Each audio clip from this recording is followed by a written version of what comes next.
Salam, teman-teman semua. Pernahkah terpikir kenapa di dunia ini ada begitu banyak bahasa yang berbeda? Ternyata Alkitab punya jawabannya.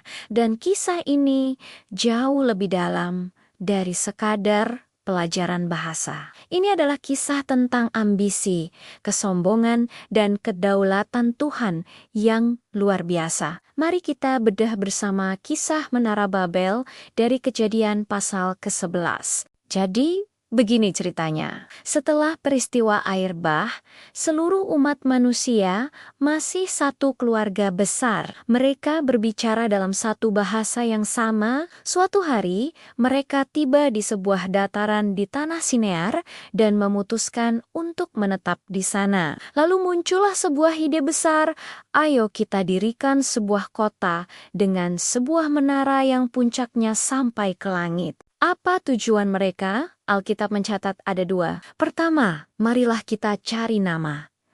Mereka ingin menjadi terkenal, hebat, dan dipandang. Kedua, mereka ingin tetap berkumpul di satu tempat supaya jangan kita terserak ke seluruh bumi. Nah, ini masalahnya, rencana mereka terdengar hebat. Tapi sebenarnya bertentangan langsung dengan perintah Tuhan di Kejadian 1, yaitu untuk penuhilah bumi dan taklukkanlah itu. Tuhan melihat proyek raksasa ini dari surga, bukan karena dia terancam oleh menara buatan manusia, tapi dia melihat hati mereka. Tuhan melihat kesombongan kolektif yang berbahaya. Bayangkan, seluruh umat manusia bersatu, bukan untuk memuliakan penciptanya, tapi untuk membesarkan nama mereka sendiri. Potensi mereka yang luar biasa disalahgunakan untuk pemberontakan.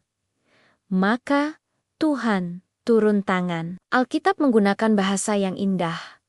Baiklah kita turun dan mengacau balaukan di sana bahasa mereka. Ini bukan berarti Tuhan takut pada manusia. Justru sebaliknya, ini adalah tindakan kasih. Tuhan menghentikan proyek itu bukan untuk menghancurkan, tapi untuk melindungi manusia dari kehancuran yang lebih besar akibat kesombongan mereka sendiri.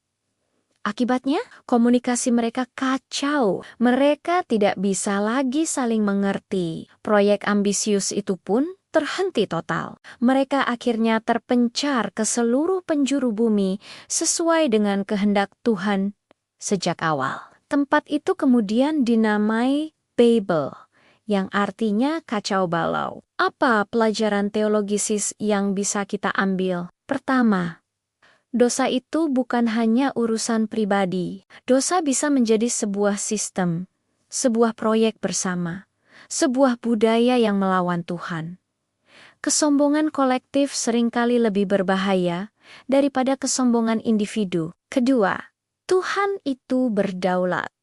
Dia tidak anti kemajuan atau teknologi. Tuhan menentang kemajuan yang tujuannya adalah untuk menyingkirkan dia. Sejarah manusia ada di tangannya, dan dia akan selalu mengarahkannya sesuai dengan renkananaya yang kekal. Menariknya, kisah Babel ini punya antitesis atau kebalikannya di Perjanjian Baru, yaitu peristiwa Pentakosta dalam Kisah Para Rasul pasal kedua. Di Babel, bahasa dikacaukan untuk menghentikan pemberontakan. Di Pentakosta, Roh Kudus menyatukan bahasa, sehingga orang dari berbagai bangsa bisa mendengar Injil dalam bahasa mereka sendiri. Satu untuk menghambat, satu untuk memperluas kerajaan Allah. Lalu, apa relevansinya bagi kita hari ini? Kita semua pasti punya proyek, impian, dan ambisi. Entah itu dalam karier, pelayanan, keluarga, atau bisnis. Pertanyaannya adalah, apa motivasi di baliknya? Apakah kita sedang membangun menara untuk mencari nama bagi diri sendiri? Atau kita sedang membangun sesuatu untuk kemuliaan nama Tuhan? Menara Babel modern bisa berupa apa saja. Bisa jadi perusahaan yang kita bangun dengan mengorbankan nilai-nilai kebenaran. Bisa jadi pelayanan gereja yang lebih fokus pada popularitas daripada pertobatan jiwa. Bisa jadi akun media sosial kita yang tujuannya hanya untuk pamer dan mencari pengakuan. Setiap kali kita merencanakan sesuatu tanpa melibatkan Tuhan, tanpa bertanya apa kehendaknya, kita sedang meletakkan batu pertama untuk menara Babel kita sendiri. Jadi, bagaimana cara kita menghindarinya? Pertama, mulailah setiap proyek dengan doa.